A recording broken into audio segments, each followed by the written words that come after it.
So let us discuss about the functions and importance of judiciary.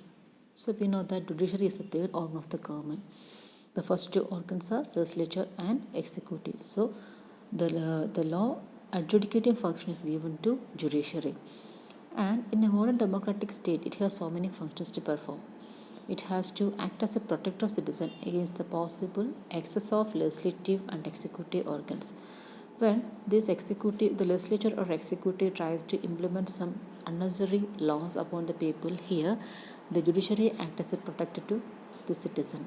So it acts as a protector against the excessive legislative and executive actions. And again, it also acts as a guardian to the constitution. We know that constitution is the main source of law and is the main law of the land. So it is the duty of judiciary to protect this constitution, and so it acts as a watchdog of constitution, and by this it is the duty of judiciary to protect the fundamental rights of the people too.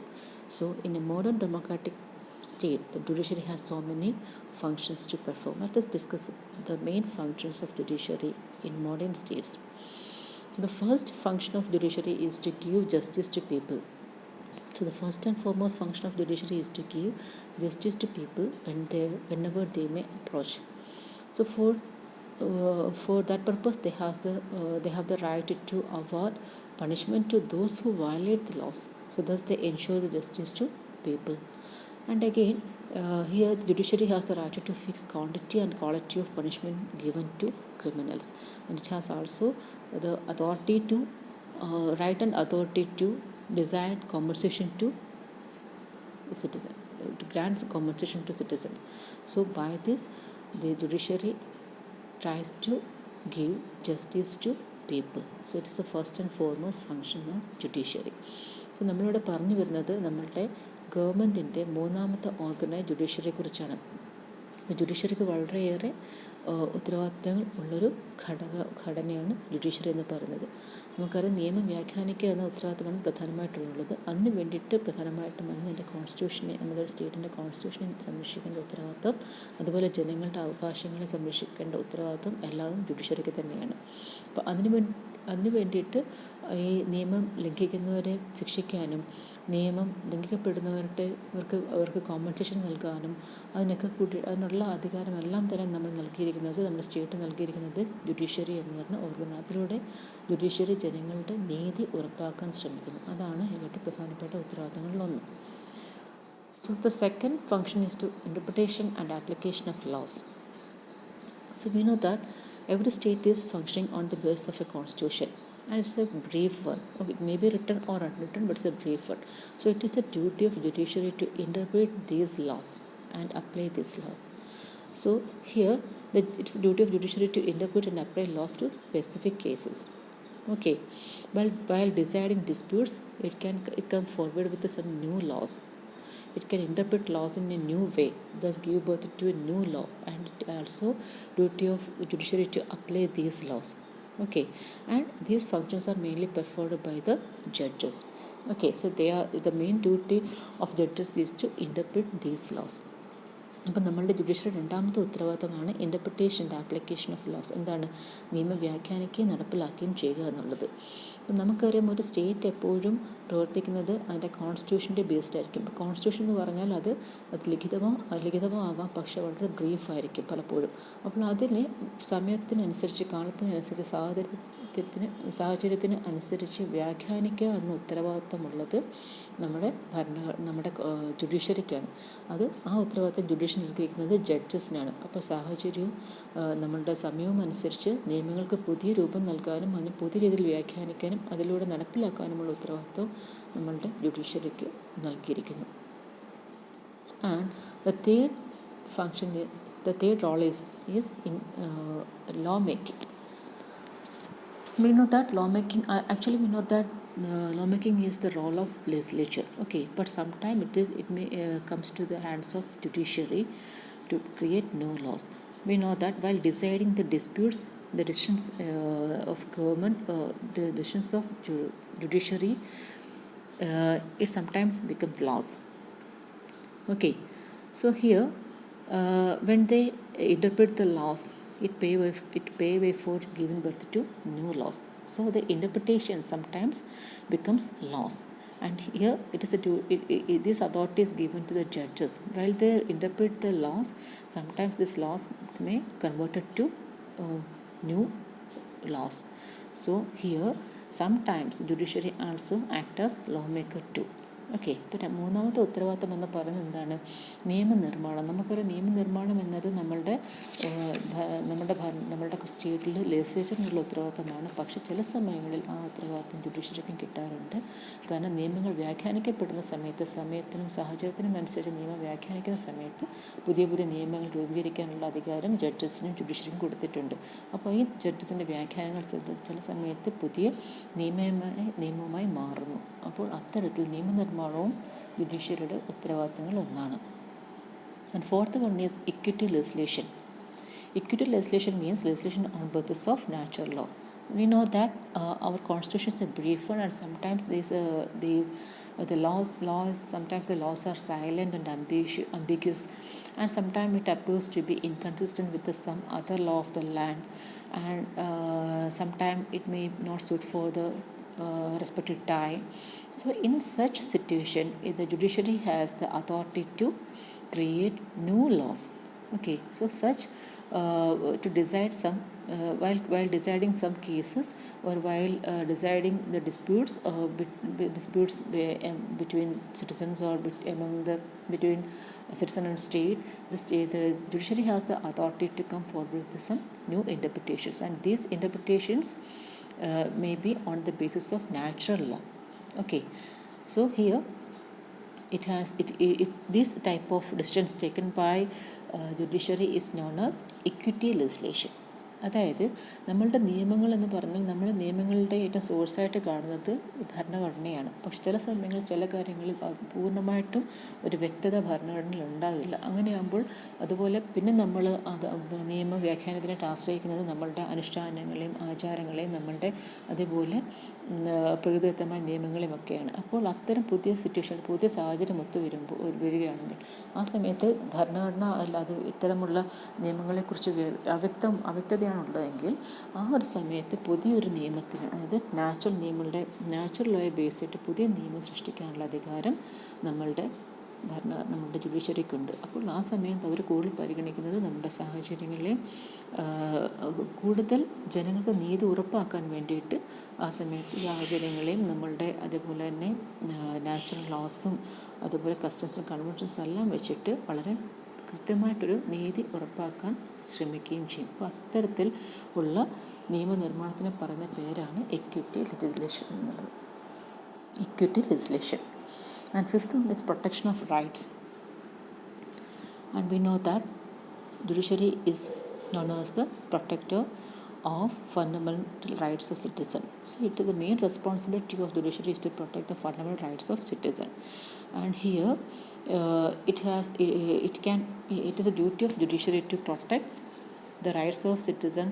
Sometimes it may be violated by a private individual, sometimes these rights may be violated by the government itself, or sometimes any other fellows. So in any way, the duty of the judiciary is to protect the rights of people. So they have to act as a shield against these violations. Okay, so all these responsibilities are given to the judiciary. നമ്മളുടെ ജനങ്ങളുടെ fundamental rights എന്ന് പറയുന്നത്, ജനങ്ങളുടെ fundamental rights അതിനെ സംരക്ഷിക്കുക എന്ന ഉത്തരവാദിത്തം ശരിക്കുമുള്ളത് ആർക്കാണ്? ജുഡീഷ്യറിക്കാണ്. കാരണം ജനങ്ങൾക്ക് നമുക്കറിയാം, നമ്മുടെ ഇന്ത്യയിൽ തന്നെ ഫണ്ടമെൻ്റൽ റൈറ്റ്സിന് 32ാമത്തെ ആർട്ടിക്കിൾ പ്രകാരം നമ്മൾക്ക് ആദ്യം പറഞ്ഞേക്കുന്നത് നമ്മളുടെ ഫണ്ടമെൻ്റൽ റൈറ്റ്സിൽ ഏതെങ്കിലും ഒന്ന് വയലേറ്റ് ചെയ്യപ്പെട്ടാൽ നമ്മൾക്ക് കോടതിയെ അപ്രോച്ച് ചെയ്യാനുള്ള അധികാരമുണ്ട്. കോടതിയിലൂടെ നമ്മളുടെ നഷ്ടപ്പെട്ട നമ്മളുടെ ഫണ്ടമെൻ്റൽ റൈറ്റ്സിനെ തിരിച്ചെടുക്കാനുള്ള അധികാരം നമ്മൾക്കുണ്ട്. അവകാശം തരുന്നതാണ് നമ്മളുടെ ആർട്ടിക്കിൾ 32 എന്ന് പറയുന്നത്, അല്ലേ? അപ്പോൾ അത്തരത്തിൽ അതിനെ തിരിച്ച് നമ്മൾക്ക് നൽകുക, അല്ലെങ്കിൽ തിരിച്ച് നമ്മൾക്ക് നഷ്ടപ്പെടുത്തുന്ന അവകാശങ്ങളെ നേടിത്തരിക എന്ന ഉത്തരവാദിത്വം നമ്മളുടെ കോൺസ്റ്റിറ്റ്യൂഷനാണുള്ളത്. And next one is guardian of the constitution. So guardian of the constitution here means judiciary. നമുക്ക് പറഞ്ഞു കഴിഞ്ഞതാണ് already, judiciary should act as the watchdog of the constitution. It is the protector of our constitution, because Constitution is the supreme law of the land, and it is the responsibility of the judiciary to interpret and protect it. And for this purpose, normally most of the countries has given the judiciary a new right, that is judicial review. That means sometimes the legislature may create some laws which is against the constitution, and sometimes the executive may implement some laws which is against the constitution, and if the judiciary found that it is against the constitution of the state, then it has the right to declare it as null and void. അതായത് നമ്മുടെ ഒരു സ്റ്റേറ്റിൻ്റെ കോൺസ്റ്റിറ്റ്യൂഷനെ സംരക്ഷിക്കുക എന്ന ഉത്തരവാദിത്വം നമ്മളുടെ ജുഡീഷ്യറിക്കുള്ളത്. So അതുകൊണ്ട് നമ്മളുടെ കോൺസ്റ്റിറ്റ്യൂഷൻ്റെ കാവൽ നായ എന്നാണ് നമ്മൾ ജുഡീഷ്യറിയെ പറയുന്നത്. അപ്പോൾ അതിന് വേണ്ടിയിട്ട് ചില സമയങ്ങൾക്ക് നമ്മുടെ ലെജിസ്ലേച്ചർ ക്രിയേറ്റ് ചെയ്യുന്ന ചില നിയമങ്ങൾ, നമ്മളുടെ എക്സിക്യൂട്ടീവ് നടപ്പിലാക്കുന്ന ചില നിയമങ്ങൾ, അത് നമ്മുടെ ഭരണഘടനയുടെ ബേസിക് സ്ട്രക്ചറിന് എഗൻസ്റ്റായിട്ട് വരികയാണെങ്കിൽ, അതിൻ്റെ വാല്യൂസിന് എഗൻസ്റ്റ് ആണെങ്കിൽ അത്തരം നിയമങ്ങളെ അത് കോൺസ്റ്റിറ്റ്യൂഷന് വിരുദ്ധമായിട്ട് ഡിക്ലെയർ ചെയ്യാനും അത് നിയമം അല്ലാതാക്കാനുമുള്ള അധികാരം നമ്മുടെ ജുഡീഷ്യറിക്കുണ്ട്. അത്തരം അധികാരത്തിനെ പറയുന്ന പേരാണ് ജുഡീഷ്യൽ റിവ്യൂ എന്നത്. Then next one is, the seventh one is the power to get its decision and judgments enforced. So here judiciary has the power not only to deliver judgments and decide disputes, but also to get these enforced. So it can direct the executive to carry out its decisions. So here the judiciary has the power not only to deliver judgments and decide disputes, but also to get this enforced. So ഈ പറഞ്ഞ ഇത്രയും കാര്യങ്ങൾ, അതായത് ഈ just നിയമങ്ങൾ വ്യാഖ്യാനിക്കാൻ മാത്രമല്ല അത് നടപ്പിലാക്കാനുള്ള അധികാരം കൂടി ജുഡീഷ്യറിക്കുണ്ട്. ഏതെങ്കിലും കാരണവശാൽ അത്തരം ഏതെങ്കിലും നിയമം ജുഡീഷ്യറിയുടെ ഏതെങ്കിലും ഒരു ഓർഡേഴ്സ് അത് ഏതെങ്കിലും ഏജൻസീസ്, ഗവൺമെൻറ് ഏജൻസീസ് കേട്ടില്ല എങ്കിൽ അതിനെതിരെ അത് ഭരണഘടനാ വിരുദ്ധമായിട്ട് പ്രഖ്യാപനം അല്ലെങ്കിൽ കോടതി അലക്ഷ്യമായിട്ട് കാണാനോ അതിന് കൂടുതൽ ശിക്ഷ അനുവദിക്കാനുമൊക്കെ ഉള്ള അധികാരം ജുഡീഷ്യറിക്ക് ഉണ്ട്. സോ നടപ്പിലാക്കാനുള്ള അധികാരം ജുഡീഷ്യറിക്കുണ്ട് എന്നാണ് എൻ്റെ അർത്ഥം. And eighth one is special role in a federation. And we know that in a federation, the judiciary has an important role. That means federation. What is a federation? Federation means, for the administrative convenience, a state is divided into various units and a central state. So there may occur some disputes between the units or between the center and the unit. So here in such situation, it is the duty of judiciary to avoid or to discuss the disputes between this center and the state. So നമുക്കറിയാം ഒരു ഫെഡറേഷനിൽ, കാരണം federation എന്ന് പറയുമ്പോഴത്തേക്ക് ഒരു രാഷ്ട്രത്തിനെ central എന്നും States എന്ന രീതിയിൽ നമ്മളുടെ ഭരണത്തിന് വേണ്ടിയിട്ട് നമ്മൾ ഡിവൈഡ് ചെയ്യുന്ന രീതിക്കാണ് ഫെഡറേഷൻ എന്ന് പറയുന്നത്. അപ്പോൾ അത്തരം ഫെഡറേഷൻസിൽ പലപ്പോഴും വലിയൊരു തർക്കങ്ങൾ ചില സ്റ്റേറ്റ്സ് തമ്മിലുണ്ടാകാം, അതല്ലെങ്കിൽ കേന്ദ്രവും സംസ്ഥാനവും തമ്മിലുണ്ടാകാം അധികാരത്തിൻ്റെ പേരിൽ. കാരണം നമുക്കറിയാം ഇന്ത്യയിൽ പോലും നമുക്ക് കേന്ദ്രത്തിൻ്റെയും സ്റ്റേറ്റുകളുടെ അധികാരത്തിൽ 3 ലിസ്റ്റിലായിട്ട് തരംതിരിച്ച് നൽകിയിട്ടുണ്ട്. പക്ഷേ എങ്കിലും ചില ലിസ്റ്റിൽ 2 പേർക്കും ഒരേപോലെ ഉപയോഗിക്കാവുന്ന ലിസ്റ്റുകളുണ്ട്. അതായത് central list, state list, concurrent list എന്നാണ് ഇന്ത്യയിലെ ലിസ്റ്റുകൾ അറിയപ്പെടുന്ന പേര്. അധികാരങ്ങളെ വിഭജിച്ച് നൽകിയിരിക്കുന്നത് സെൻറ്ററിനും സ്റ്റേറ്റിനും ഇടയിൽ.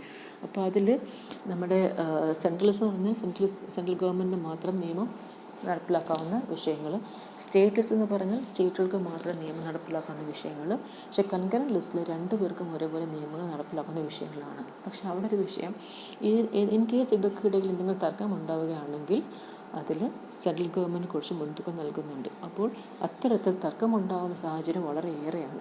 അത് സെൻട്രലും സ്റ്റേറ്റും തമ്മിൽ, അപ്പോൾ അല്ലെങ്കിൽ സ്റ്റേറ്റുകൾ തമ്മിൽ. അപ്പോൾ അത്തരം വിഷയങ്ങളിൽ വരുമ്പോൾ ഇവർക്കിടയിൽ പ്രശ്നപരിഹാരത്തിന് എപ്പോഴും ആശ്രയിക്കുന്നത് ജുഡീഷ്യറിയാണ്. So it's a role of judiciary to finalise this disputes between the central and state or between the states. Okay. And next next function is to running of judicial administration. So we know that judiciary is not a department of government. It's an extra agency. It's an independent agency like legislature and executive. So the administrative system is entirely different from that of the legislature and executive. So here it is a duty of judiciary to interpret the laws, and for that purpose it has the right to create some new it creates various levels of courts at various levels and appoint so many officials and judges at various levels. Okay. So ഈ ഒരു judiciary നീതി നടപ്പിലാക്കണമെങ്കിൽ അതിന് പ്രത്യേകമായിട്ടുള്ളൊരു ചട്ടക്കൂടിൽ നിന്ന് മാത്രം നമുക്ക് ഉപയോഗിച്ച് ചെയ്യാൻ പറ്റും. അത് ഗവൺമെൻറ് ഒരു ഡിപ്പാർട്ട്മെൻ്റ് അല്ല, ഗവൺമെൻറ് ഒരു ഇൻഡിപെൻഡൻറ്റ് ഏജൻസിയാണ്. അപ്പോൾ അതുകൊണ്ട് ആ നീതി നിർവഹിക്കാനും നീതി നടപ്പിലാക്കാനും വേണ്ടിയിട്ട് കൃത്യമായ ഒരു സംവിധാനത്തിനെ രൂപീകരിക്കാനുള്ള അധികാരം നമ്മുടെ ജുഡീഷ്യറിക്കുണ്ട്. അതിനുവേണ്ടി നമുക്ക് ഇന്ത്യയിലെ കേസെടുക്കാൻ നമുക്കറിയാം, പല ഇന്ത്യയിലെ ഏത് സ്റ്റേറ്റ് എടുത്താലും പല ലെവലിലായിട്ട് കോർട്സ്, ഇപ്പോൾ സുപ്രീം കോർട്ട്, ഹൈക്കോർട്ട്, ഡിസ്ട്രിക്ട് കോർട്ടുകൾ, അങ്ങനെ കോർട്ടുകൾ തന്നെ ഒരു പിരമിഡ് പോലെയാണ് എപ്പോഴും കോർട്ടുകൾ ക്രിയേറ്റ് ചെയ്യപ്പെടുന്നത്. അതുപോലെ അതിൽ തന്നെ വേരിയസ് ലെവൽസ് ഓഫ് ഒഫീഷ്യൽസ്, ജഡ്ജസായിട്ടും മറ്റ് ഒഫീഷ്യൽസായിട്ടും ഒരുപാട് പേരെ നിയമിക്കാനുമുള്ള എല്ലാത്തിനും പൂർണ്ണ അധികാരവും നമ്മൾ ജുഡീഷ്യറിക്ക് നൽകിയിരിക്കുകയാണ്. അപ്പോൾ അത്തരത്തിൽ ഇതൊരു ഇൻഡിപെൻഡൻറ്റ് ഏജൻസി ആയിട്ട് തന്നെ നമ്മളൊരു ഇൻഡിപെൻഡൻറ്റ് അഡ്മിനിസ്ട്രേഷൻ വേണ്ടുന്ന എല്ലാ ഉത്തരവാദിത്വവും ജുഡീഷ്യറിക്ക് നൽകിയിട്ടുണ്ട്. And next function is advisory functions. It's an important role of judiciary to advise the other agencies of government when it needed. ഗവൺമെൻറ്റിൻ്റെ മറ്റ് ഏജൻസീസിന് എപ്പോഴെങ്കിലും ഉപദേശം വേണം, എക്സിക്യൂട്ടീവിൻ്റെ ലെജിസ്ലേഷനോ എന്തെങ്കിലും പുതിയ നിയമം നടപ്പിലാക്കുമ്പോൾ ഉപദേശം വേണമെന്നുണ്ടെങ്കിൽ അത് നൽകുവാനുള്ള ഉത്തരവാദിത്വം നമ്മുടെ ജുഡീഷ്യറിക്കുണ്ട്. And next one is to conduct judicial enquiries. mean that sometimes it is the duty of or sometimes the judges are often called upon to head inquiry commissions constituted to inquire into some serious incidents. So it is the duty of judiciary to study upon some issues and give report to issues. നമുക്കറിയാം, ഇപ്പോൾ എന്തെങ്കിലും ഒരു പുതിയ issues നമ്മുടെ സ്റ്റേറ്റിൽ വന്നാൽ എന്തെങ്കിലും ഒരു പുതിയ അത്യാവശ്യം പബ്ലിക് ഒപ്പീനിയൻ അല്ലെങ്കിൽ പബ്ലിക് ശ്രദ്ധ നേടുന്ന എന്തെങ്കിലും വിഷയം വരുവാണെങ്കിൽ ഒരു എൻക്വയറി കമ്മീഷനെ വെക്കുകയാണെങ്കിൽ എപ്പോഴും എൻക്വയറി കമ്മീഷൻ തലപ്പത്തേക്ക് ജഡ്ജസിനെയൊക്കെ അപ്പോയിൻറ്റ് ചെയ്യുന്നത്. അപ്പോൾ അത്തരത്തിൽ ഏതെങ്കിലും തർക്കമേഖ വിഷയങ്ങളിൽ കൃത്യമായി പഠിച്ച് അതിനുവേണ്ടി റിപ്പോർട്ട് നൽകേണ്ട ഉത്തരവാദിത്വം കൂടി ജുഡീഷ്യറിക്കാണ് നൽകുന്നത്. Last one is miscellaneous functions. ഈ പറഞ്ഞതൊക്കെ കൂടാതെ കുറച്ച് കൂടുതൽ ഉത്തരവാദിത്വം കൂടി ജുഡീഷ്യറിക്ക് നൽകുന്നുണ്ട്. കുറച്ച് വളരെ അതിൽ പ്രധാനപ്പെട്ടെന്ന് പറയുമ്പോഴത്തേക്കും appointment of guardians of trustees, അതുപോലെ appointment of certain local officials to the courts, അതേപോലെ appointment of receivers and marriage and divorce cases, election petitions, etc. etc. So these are the miscellaneous functions other than all the above said functions. So these are the main functions of judiciary. So once again, the main functions of judiciary are to give justice to people, interpretation and application of laws, role in lawmaking, equity legislation, protection of rights, guardian of the constitution, power to get its decisions and judgment enforced, special role in federation, running of judicial administration, advisory functions, to conduct judicial inquiries, and miscellaneous functions. So let us discuss about the importance of independent judiciary. While discussing about the judiciary, it's really necessary to discuss about the importance of independence of judiciary, because independence of judiciary is an important factor to protect the liberty of people. So liberty of a people, liberty of people in a state, it mainly is in the hands of independent judiciary. Okay, so if the judiciary is not independent, then it never ensures any type of liberty to people. So for അതായത് നമ്മുടെ ഒരു സ്റ്റേറ്റിൽ ഇപ്പം ജുഡീഷ്യറിയുടെ സ്വാതന്ത്ര്യം എന്ന് പറയുന്നത് വളരെയേറെ important ആണ്. If it is a committed one, then we can't assure proper independent or liberty to people. അതായത് ഇപ്പോൾ ഒരു ജുഡീഷ്യറി എന്ന് പറഞ്ഞത് അത് ഇൻഡിപെൻഡൻ്റ് ആയിരിക്കണം. ഇൻഡിപെൻഡൻ്റ് പറഞ്ഞാൽ മറ്റ് ഒരു ഏജൻസിയുടെ നിയന്ത്രണത്തിലാകരുത് ജുഡീഷ്യറി. അത് സ്വതന്ത്രമായിട്ട് നിയമങ്ങളെ വ്യാഖ്യാനിക്കാനും നീതി നടപ്പിലാക്കാനുമുള്ള അവസരമില്ലെങ്കിൽ it will harm the liberty of people. ജനങ്ങളുടെ സ്വാതന്ത്ര്യത്തിനാണ് അത് ഏറ്റവും കൂടുതൽ ഹാനികരമായിട്ട് പ്രവർത്തിക്കുന്നത്. കാരണം നമ്മളുടെ സ്വാതന്ത്ര്യം നഷ്ടപ്പെടുമ്പോൾ, നമ്മളുടെ റൈറ്റ്സ് വയലേറ്റ് ചെയ്യപ്പെടുമ്പോൾ, ചില സമയത്ത് നമ്മളുടെ റൈറ്റ്സിന് വയലേറ്റ് ചെയ്യുന്നത് നമ്മളുടെ ഗവൺമെൻറ് തന്നെയാകാം. അപ്പോൾ ആ സമയത്തേക്ക് നമ്മൾക്ക് ഏക ആശ്രയം എന്ന് പറയുന്നത് ജുഡീഷ്യറിയാണ്.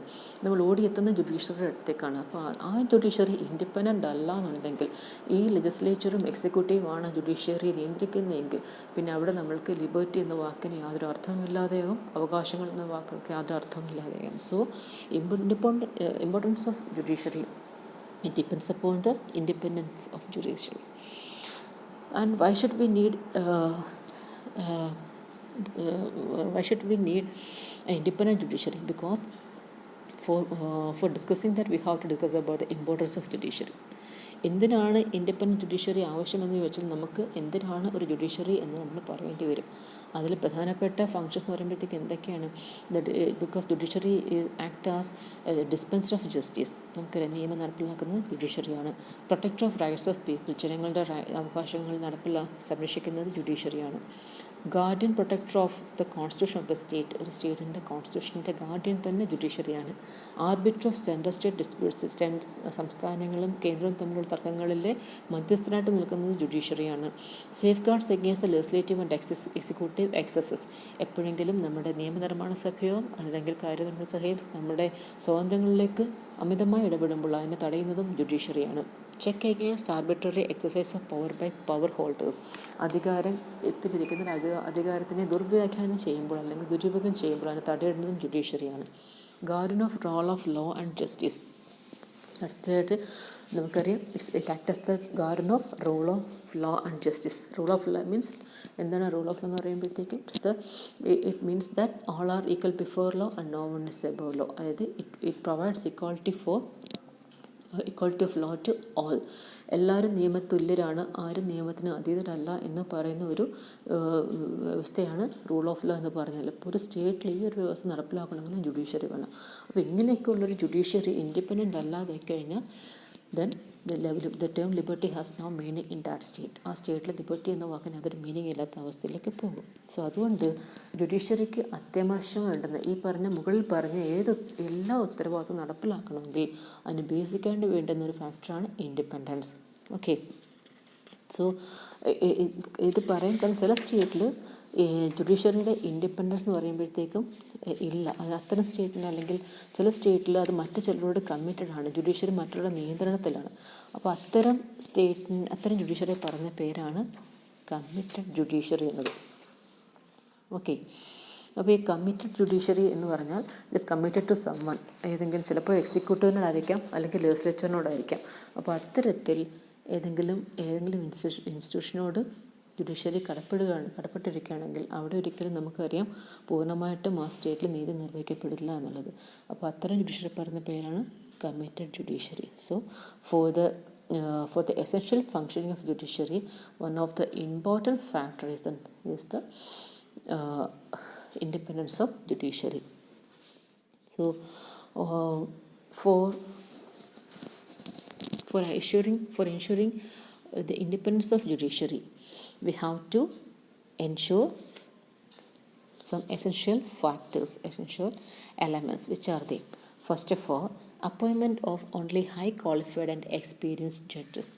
The first and foremost necessary factor for ensuring the independence of judiciary is that appointment of highly qualified and experienced judges. That means appointment of judges has an important role in deciding the independence of judiciary. Okay, in some states the judges are elected by the people. Okay, so for example in the state of America or the cantons of Switzerland, the judges are elected by the people. Okay, so we know that in such a situation a scholarly and quiet man may not be able to win a poll. Okay, so those who popularly elected judges, they may not be expected to be impartial and independent, because he may have received support from political parties in elections. So in such situation we can't assure independence of judiciary, or we can't assure proper justice. Okay, and again in some states judges are appointed by executives. In these states too we can't assure proper justice, because it is committed to the executive. So what we need that in order to assure an independent judiciary, first of all the judges should be appointed on basis of high qualification and experience. So that may be the criteria for appointing judges, other than electing them by people or appointing by them some extra agencies. So ഇതിൽ first ഫാക്ടറായിട്ട് പറയുന്നത് ഒരു ജുഡീഷ്യറിയുടെ independence കാത്തു സൂക്ഷിക്കാൻ ആദ്യം വേണ്ടുന്ന ഒരു factor എന്ന് പറഞ്ഞാൽ appointment of appointment of judges on the basis of high qualification and experience. ജഡ്ജസിനെ അപ്പോയിൻറ്റ് ചെയ്യുമ്പോൾ നമ്മൾ ശ്രദ്ധിക്കേണ്ടത് അവർ ഹൈലി ക്വാളിഫൈഡ് ആയിരിക്കണം, എക്സ്പീരിയൻസ്ഡ് ആയിരിക്കണം. കാരണം ഇത് പല സ്റ്റേറ്റിലും പല തരത്തിലാണ് ഇവർ അപ്പോയിൻമെൻറ്റ്സ് നടത്തുക. ഓക്കെ, അപ്പം ചില സ്റ്റേറ്റ്സിലാണെങ്കിൽ അപ്പോൾ അമേരിക്കയിലെ ചില സ്റ്റേറ്റ്സിലും അതുപോലെ സ്വിറ്റ്സർലൻഡിലെ ചില സ്റ്റേറ്റ്സിലും ജനങ്ങൾ എലക്ട് ചെയ്യാണ് ചെയ്യുന്നത് ജഡ്ജസിനെ. അതുപോലെ തന്നെ ചില സ്റ്റേറ്റ്സിലാണെങ്കിൽ എക്സിക്യൂട്ടീവ് അപ്പോയിൻറ്റ് ചെയ്യുകയാണ് ചെയ്യുന്നത്. ഓക്കെ, അതുപോലെ തന്നെ ഈ എലക്ട് ചെയ്യുമ്പോൾ സ്വാഭാവികമായിട്ടും എന്ത് സംഭവിക്കും, ഒരു സാധാരണഗതിയിൽ വളരെ ജ്ഞാനികളായിട്ടുള്ള ആളുകളൊന്നും പൊതുവെ ഇലക്ഷൻ മത്സരിക്കാൻ തയ്യാറാവില്ല. അവർ വളരെ ഉൾവലിഞ്ഞ് നിൽക്കുന്നവരായിരിക്കും. അപ്പോൾ ഇവിടെ പോപ്പുലാരിറ്റി ആഗ്രഹിക്കുന്നവരായിരിക്കാം ഇലക്ഷൻ മത്സരിച്ച് ജയിക്കുന്നത്. അങ്ങനെ വരുന്നത് ഒരിക്കലും ഗവൺമെൻറ് കൂടുതൽ കടപ്പെട്ടിരിക്കുന്ന ജനങ്ങളോട് അല്ലെങ്കിൽ ആയിരിക്കത്തില്ല, അല്ലെങ്കിൽ ഏതെങ്കിലും പൊളിറ്റിക്കൽ പാർട്ടിയോടായിരിക്കും. അങ്ങനെയൊക്കെ വരുമ്പോഴേക്കും ഈ നിയമം നമ്മളുടെ ജുഡീഷ്യറിയുടെ സ്വാതന്ത്ര്യത്തിനെ അത് ഏറ്റവും കൂടുതൽ അത് ഭീഷണിയാവുകയും അത് ജനങ്ങളുടെ ലിബർട്ടിയെ അത് നെഗറ്റീവായിട്ട് ബാധിക്കുകയും ചെയ്യും. സോ അതുകൊണ്ട് ഒരു ജുഡീഷ്യറിയിൽ ജഡ്ജസിൻ്റെ അപ്പോയിൻമെൻറ്റിന് വലിയ റോളുണ്ട് അതിൻ്റെ സ്വാതന്ത്ര്യം നിലനിർത്താനായിട്ട്. So we have to careful about appointing judges on the basis of qualification and experience. So ഇവിടെ ക്വാളിഫിക്കേഷനും എക്സ്പീരിയൻസിനും ബേസിലായിരിക്കണം നമ്മളെപ്പോഴും ഒരു ജഡ്ജിനെ അപ്പോയിൻറ്റ് ചെയ്യുന്നത്. Secondly, the judiciary must have prevented the executive and legislature from committing excess. Nextly, not to assure the independence of judiciary, we have to avoid the over interference of executive and legislature in the functions of judiciary, or over interference of legislature and executive in controlling judiciary. Okay, so രണ്ടാമത്തെ ഘടകമായിട്ട് പറയുന്നത് നമ്മൾ ജഡ്ജസിൻ്റെ ജുഡീഷ്യറിയിൽ അമിതമായിട്ട് ഇടപെടാനൊരു അവസരം ലെജിസ്ലേച്ചറിനും എക്സിക്യൂട്ടീവിനും നൽകാൻ പാടില്ല. Okay, അത്തരം സിറ്റുവേഷനിൽ എന്ത് സംഭവിക്കും, ഇവരുടെ നിയന്ത്രണത്തിൽ വന്നാൽ ഭരിക്കുന്ന പാർട്ടിയുടെ അനുസരിച്ച് ജുഡീഷ്യറിക്കും വർക്ക് ചെയ്യേണ്ടി വരും. സോ അതുകൊണ്ട് ലെജിസ്ലേച്ചറും എക്സിക്യൂട്ടീവും ഓവറായിട്ട് ജുഡീഷ്യറി മാറ്റേഴ്സ് ഇടപെടാതെ it should keep its independence, അതിൻ്റെ സ്വാതന്ത്ര്യം നിലനിർത്തേണ്ടത് അതിൻ്റെ ആവശ്യമാണ്. മൂന്നാമതായിട്ട് the ability of judiciary to maintain and independently run the judicial administration. മൂന്നാമത്തെ ഒരു ഫാക്ടർ എന്ന് പറഞ്ഞാൽ ability of judiciary to maintain and independently run the judicial administration. അതിൻ്റെ ഭരണം കൃത്യമായിട്ടും സ്വതന്ത്രമായിട്ടും നടപ്പിലാക്കാനുള്ള കേപ്പബിലിറ്റി ജുഡീഷ്യറിക്ക് ഉണ്ടായിരിക്കണം. അല്ലാത്ത പക്ഷം സ്വന്തം സ്ഥാപനങ്ങൾ സ്വന്തം ഭരണം തന്നെ പ്രോപ്പറായിട്ട് നടപ്പിലാക്കാൻ പറ്റാത്ത ജുഡീഷ്യറിക്ക് ഒരിക്കലും നീതി ഉറപ്പാക്കാൻ പറ്റത്തില്ല. സോ അതിന് വേണ്ടിയിട്ടും ഇൻഡിപെൻഡൻറ്റ് ജുഡീഷ്യറി നമ്മൾക്ക് അഷ്വർ ചെയ്തേ പറ്റൂ. And fourthly, judiciary must be made the guardian protector of the constitution. And നമുക്കറിയാം നാലാമതായിട്ട് അതിൻ്റെ ഇൻഡിപെൻഡൻസ് കീപ്പ് ചെയ്യാനായിട്ട് വേണ്ടുന്ന കാര്യമാണ് judiciary must made the guardian protector of the constitution. കോൺസ്റ്റിറ്റ്യൂഷൻ്റെ ഭരണഘടനയുടെ പ്രൊട്ടക്ടറായിട്ട് തന്നെ നമ്മൾ ജുഡീഷ്യറി നിലനിർത്തണം. അപ്പോൾ മാത്രമേ ജുഡീഷ്യറിക്ക് ആ ഒരു പ്രാധാന്യവും ആ ഒരു സ്വാതന്ത്ര്യം നിലനിർത്താൻ പറ്റൂ. And nextly, judiciary must ensure full, fair and less expensive opportunities to the people for defending their rights and getting justice. Okay. Nextly, the judiciary should ensure full, fair and less expensive opportunities to people for defending their rights and getting justice. നമുക്ക് ഏതെങ്കിലും തരത്തിൽ നമ്മളുടെ സാധാരണ ജനങ്ങൾക്ക് നീതി നിഷേധിക്കപ്പെട്ടാൽ നമ്മളുടെ ഏറ്റവും വലിയ ബുദ്ധിമുട്ട് നമ്മൾക്ക് ഇത് നേടിയെടുക്കാനായിട്ട് പോകുമ്പോഴുള്ള എക്സ്പെൻസാണ്. അപ്പോൾ വലിയ എക്സ്പെൻസീവ് ആണെങ്കിൽ നമുക്ക് നീതി തിരിച്ച് നേടിയെടുക്കാൻ വേണ്ടി നമുക്ക് നഷ്ടപ്പെടുന്ന നമ്മളുടെ നീതി നേടിയെടുക്കാനായിട്ടുള്ള യാത്ര നമുക്ക് എക്സ്പെൻസീവ് ആണെന്നുണ്ടെങ്കിൽ അത് നമ്മളുടെ ജുഡീഷ്യറി പിന്നെ ജുഡീഷ്യറി നിലനിൽക്കുന്നതിൻ്റെ അർത്ഥമില്ലാതെയാവും. അപ്പോൾ എല്ലാ ജനതയ്ക്കും ഒരുപോലെ അപ്രോച്ചബിൾ ആയിരിക്കണം ജുഡീഷ്യറി. അപ്പോൾ അത് എക്സ്പെൻസീവ് ആകാൻ പാടില്ല. അപ്പോൾ അതും ജുഡീഷ്യറി സ്വാതന്ത്ര്യത്തിൻ്റെ ഒരു ഘടകമാണ്. അതുപോലെ തന്നെ മറ്റൊരു ഘടകമാണ് the method of appointment of judges must B fair, systematic, effective and transparent. ഈ ജഡ്ജസിനെ അപ്പോയിൻറ്റ് ചെയ്യുമ്പോൾ വളരെ സിസ്റ്റമാറ്റിക് ആയിരിക്കണം, അത് വളരെ എല്ലാവർക്കും അംഗീകരിക്കാവുന്ന രീതിയായിരിക്കണം, മെറിറ്റ് ബേസ് ആയിരിക്കണം.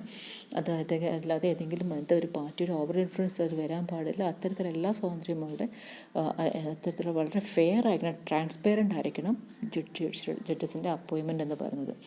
And nextly, the method of removal of judges should be difficult and no single should have the power to remove the judges, and removal of judges should be difficult, and no single should have the power to remove the judges. That means removal of judges, again it is another factor which decides the independence of judiciary. ജഡ്ജസിൻ്റെ removal, ജഡ്ജസിനെ appoint ചെയ്യുന്നത് നമുക്കറിയാം, appoint ചെയ്യുന്നത് നമ്മുടെ president ആണെങ്കിലും remove ചെയ്യാനുള്ള അധികാരം ഇന്ത്യയിലത് പ്രസിഡൻറ്റിനില്ല. Removal ചെയ്യുന്ന പറയുമ്പോഴത്തേക്കും നമ്മുടെ പ്രസിഡൻറ്റിനെ റിമൂവ് ചെയ്യുന്ന പോലെ ഇംപീച്ച്മെൻറ്റിലൂടെ മാത്രമേ നമ്മുടെ ചീഫ് ജസ്റ്റിസിനെ റിമൂവ് ചെയ്യാൻ പറ്റൂ. അല്ലാതെ ഏതെങ്കിലും എക്സിക്യൂട്ടീവിനോ ലെജിസ്ലേച്ചറിനോ എളുപ്പം എടുത്ത് കളയാവുന്നൊരു പദവിയാണ് ഈ ചീഫ് ജസ്റ്റിസിൻ്റെ എങ്കിൽ നമുക്ക് ഒരിക്കലും ആ നാട്ടിൽ നീതി ഉറപ്പാക്കാൻ പറ്റത്തില്ല. സോ അവിടെ നമ്മൾ ഒരു ഫെയർ രീതി നടപ്പിലാക്കിയിരിക്കണം. And 8ly, judges must be paid high salaries, necessary allowance, good service conditions and appropriate retirement benefits. മറ്റൊന്ന്, നീതി നടപ്പിലാക്കാൻ അല്ലെങ്കിൽ നമ്മളുടെ ജുഡീഷ്യറിയുടെ ഇൻഡിപെൻഡൻസ് നിലനിർത്താനായിട്ട് വേണ്ടുന്ന അത്യാവശ്യ ഘടകമാണ് നമ്മളുടെ ജഡ്ജസിൻ്റെ സാലറി എന്ന് പറയുന്നത്. കാരണം അവർക്ക് മറ്റേതെങ്കിലും ഒരു ഇതിലേക്ക് അവർ വഴുതി വീഴാതിരിക്കാൻ, മറ്റ് പ്രലോഭനങ്ങളിലേക്ക് വഴുതി വീഴാതിരിക്കാൻ പ്രോപ്പറായിട്ടുള്ള സാലറി അവർക്ക് നൽകിയിരിക്കണം.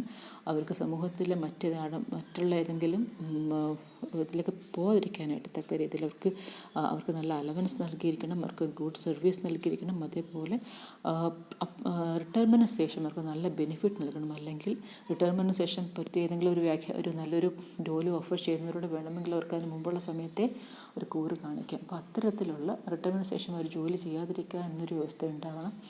അപ്പോൾ അത്തരത്തിൽ അവർക്ക് നല്ലൊരു ബെനിഫിറ്റ്സും സാലറി നൽകിയാൽ മാത്രമേ അവർക്ക് മറ്റുള്ള പ്രലോഭനങ്ങളിൽ വീഴാതെ വളരെ പാർഷ്യലായിട്ട് നിന്നിട്ട് നീതി നടപ്പിലാക്കാൻ പറ്റൂ. So these are the main factors which are necessary for preserving the independence of judiciary.